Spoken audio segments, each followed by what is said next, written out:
This afternoon, what we want to do is share background on our public awareness campaign, including why we have it and what we've accomplished so far. We will review the brand positioning and preview 2 television spots and other creative materials that we're using this spring. Take a look at the media plan, and finally, we'll discuss how the paid media gets extended through public relations and the support of you in the CFP professional community. Public awareness campaign, which started back in 2011, supports CFP Board's mission to benefit the public by granting the CFP certification and upholding it as a recognized standard of excellence. The idea of the public awareness campaign was generated by you, CFP professionals. We continue to see a high level of support for it as well. In our 2021 survey of CFP professionals, 92% of you rated promoting and building the brand as either important or very important. It was the top priority identified by CFP professionals in the survey. And awareness remains one of CFP Board's 5 strategic priorities. We've seen significant success with the campaign during its first 11 years. The campaign's target audience, which we call the Mass Affluent Initiator, is a proprietary subset of the mass affluent that also meets certain demographic and psychological components of folks predisposed to working with a financial advisor. To determine brand health and elevate the campaign in reaching this target audience, we use 5 brand equity measures of the marketing funnel. Now, back in 2011, before the campaign began, what we call unaided awareness of the CFP certification was 17%. What that means is that only 17% of your most relevant prospects could bring to mind the CFP certification without being prompted. In other words, unaided. They could say, when asked, name a certification in the financial planning space, they could say CFP or Certified Financial Planner. That number has increased to a solid 27% in 2021, which is significant when compared across industry and for the size of our campaign budget. Total awareness, which is the measure of unaided plus aided awareness, which means they're prompted. We show folks CFP and they say, oh yeah, I've heard of that. So we call that total awareness. It's also increased by 10% in the 11 years of the campaign. The percentage of consumers surveyed who would recommend a CFP professional has increased by 43%. The percentage of respondents who voice a preference for CFP professionals has increased 3-fold. And those that express their intent to use a CFP professional has more than doubled over the 11 years of the campaign. Increasing total awareness and preference for will be the primary goals of the campaign in 2022. To share a little bit more details about the plans for this year's campaign, let me turn the presentation over to Jim Katsunas, our Managing Director for Marketing and Communications. Jim, you've been at CFP Board now how long? About 6 months, Kevin. 6 months, you've got it all figured out. We're happy to have you. You came to us from the American College. I did. We're happy to have you as part of our team. Thank you for having me, Kevin. In 2018, CFP Board underwent extensive qualitative and quantitative research among consumers and CFP professionals. This research led to our brand promise. The advertising campaign strives to communicate to potential clients that partnering with a certified financial planner professional provides confidence today and a more secure tomorrow. Jim, I'm going to stop you there just for a second. That real brand positioning. When I talk to CFP professionals, that concept of providing more confidence in their clients, more confidence today, more secure tomorrow, I think really gets at what CFP is all about. And it's what resonated the most with our audience. And we tested that in 2020, and we amended the campaign to really focus on confidence and security. The CFP Board continues to be in a very strong position to engage through advertising with our consumers who need and are seeking financial advice and expertise. This year, we'll leverage the creative assets from 2021 with an emphasis on the CFP acronym, connecting CFP professionals in financial planning, and highlighting retirement planning, and use of visuals that continue to promote an aspirational view of the future of our target audience. A sampling of the creative is shown here for your reference. Now we'll play for you the 30-second and 15-second television spots. Each spot will play 2 times. We saved our money, and now we get to spend it. Now we get to spend it our way. But we worry if we have enough to last. For retirement planning, investment advice, and more. Look for a CFP professional.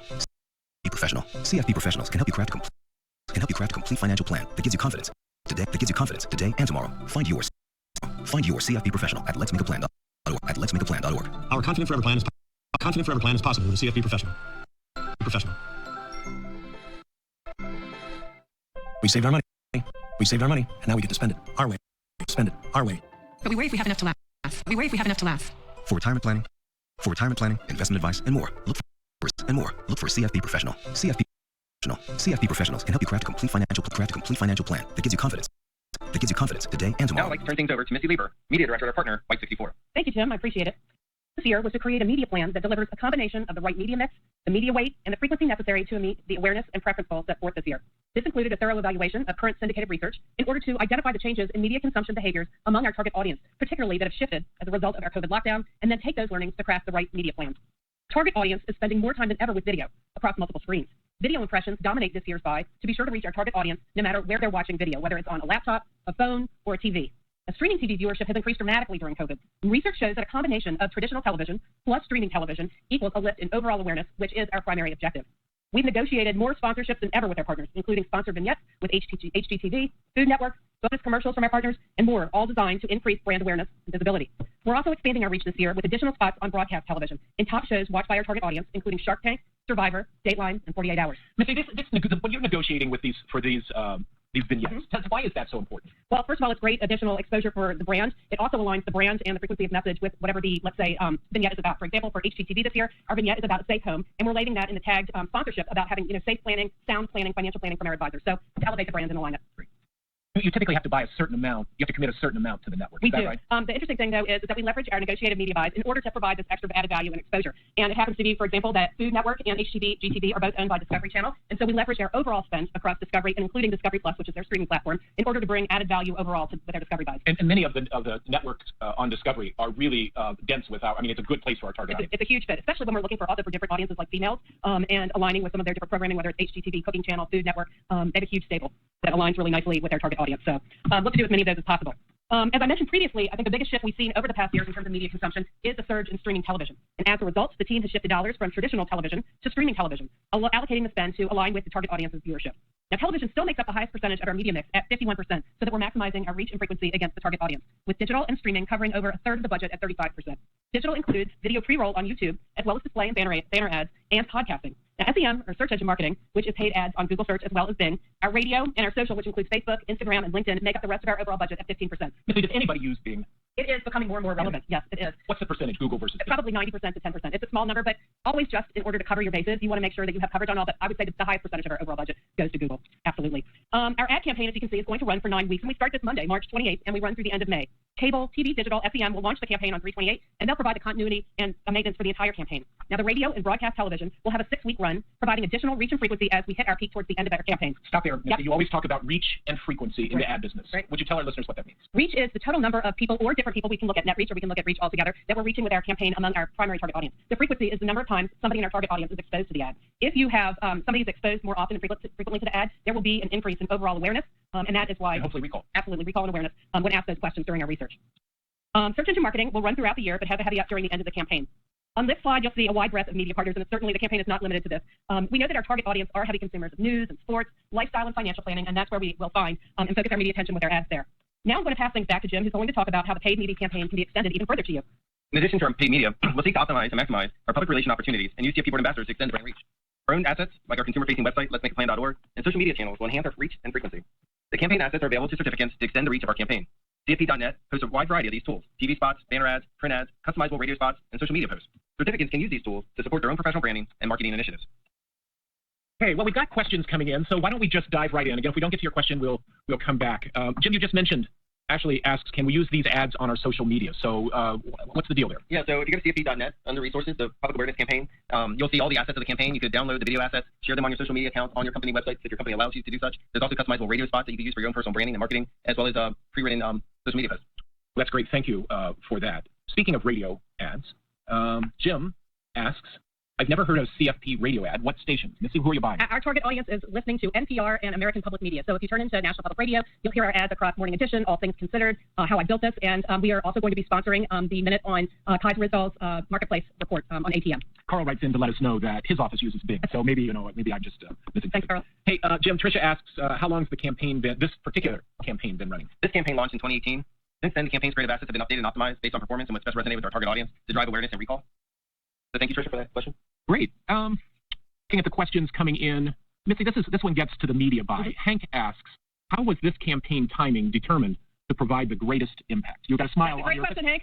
Because our team actually did quite an analysis for this to find the optimum time to maximize our recall. We actually looked at the competitive set of different financial advertisers during the first and second quarter of each year historically. And what we found is that during tax time and first quarter, a lot of the companies, H&R Block and some of the other financial certifications, spent millions and millions. And we tried to look for an opportunity in order to have an impact where there wouldn't be as much clutter. What we found is that right after that tax season, that April 15th time period, is when they kind of took the pedal off the gas. That was our recommendation, to start right before then and then go right into that time period and continue through May. Missy, I think you said financial certifications. I think you meant financial services. Companies are typically very heavy in that. Absolutely, first. they are. First. Yes. Hundreds of millions. Next question, Jim Katsunas here. Kenneth asks, what is the target audience? We talk about this MAI. So I'm going to let you start. Since you've been here 6 months, you obviously know the right answer, but I can give the contextual answer, so I'll let you go first. Well, Ken, the MAI, or what we call the Mass Affluent Initiator, is a subsegment of the Mass Affluent audience. And that subsegment is individuals that have $100,000 or more in household income, have investable assets of $100,000 to over $1 million, ages 36 to 64, but they also meet a proprietary psychodemographic profile, and they're predisposed to working with a financial planner. Yeah, so look, we've been working on this. We'll be refreshing and reevaluating this after this year's campaign. But it really just started when we launched the campaign back in 2011, looking not only at the demographics, which Jim reviewed, but also the psychographics, or the mindset, if you will. So one of the questions following up on that, Missy, that we frequently get is sometimes people in the CFP community will ask me, well, wait a second, are we not targeting people below 35 or older than 64? Would you give some context as to how the media buy works in conjunction with that target? Yes, absolutely. So we use syndicated research to look at the media habits of our target audiences. And as Jim mentioned, that includes both demographic age groups as well as household income and investable assets. We look at what kind of media they're consuming and then what type of programs and things they're watching. It validates that. Now, we will reach some of the younger audience, and specifically kind of that 35 to 44 audience, particularly online. And through television, it's always going to over-deliver on the older end of that audience. So we are bracketing both of those kind of younger end and the older end, but we really try and focus on that 35 to 64-year-old with those psychographics in order to prevent waste. Let me give you the bigger issue is if we had an unlimited budget, if we had a $200 million budget, then we could get, we could do everybody. But we had to, in order to hope to have impact, we've narrowed that down. Right. And it's both, the original target audience was developed by asking people, prospective clients, how much money did they think they needed to have before they might engage a financial planner. And so that helps determine the boundaries. And we also ask CFP professionals, kind of what their minimum client. Now we have CFP professionals whose minimum client is much greater than the target audience. But you saw the logos that Missy put up, so we know that those folks are watching where we are. But it's somewhere the kind of the median is 500,000 or so for many CFPs. So it was both. It was on both sides of the equation. We talked about the MAI audience. Let me go on. Will the slides be available after the presentation? Yes, we will post on CFP.net the entire presentation. It usually takes us about a week to get that done, so we'll be watching that. Let me go. Another question here. Missy, how do we ensure that we're reaching a diverse audience? Well, it's extremely important. Our campaign is designed to reach a variety of different diverse audiences across all media channels. Let me give you an example. So our CNN campaign, in which you'll see ads during Anderson Cooper and Don Lemon. When I look at the research, 35% of people who watch Anderson Cooper are people of color. And people who watch Don Lemon, the concentration is even greater at 40% of his audience. So through different means, and again, having up through women on HTV and some of our audiences is very important.